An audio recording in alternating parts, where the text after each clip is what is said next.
Kwa nini unaona tu kama waini kwenye mchezo? Biashara gani? Anakuja mkurugenzi, wanachama watampisha aingie, mkurugenzi watampisha aingie. Kwa nini kawaida? Mama ndio mageuka hii sheria bila sheria. Hebu watampisha. Mama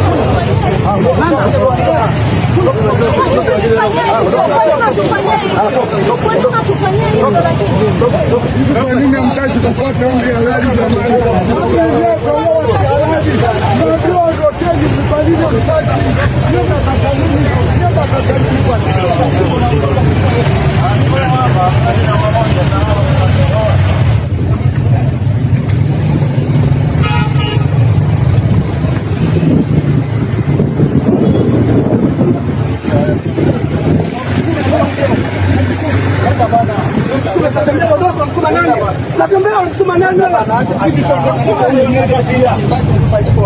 Hamtaki mkusanyiko, kwani sisi tunaweza kupiga tayari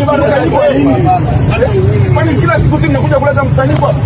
Hebu jiulize kwanza, unapokuja kila siku tunaleta mkusanyiko hapo kukutana na vyombo vya usalama, wewe unakuwa ni nani? Wewe ndio utakiwa uwe kiongozi. Tunakinzana nini? Tunatengenana nacho nini? Umeshapewa maelekezo ya kuondoka. Mimi eneo ambalo nimekuja kwa sababu na uhakika na haki ni sheria, ni sheria.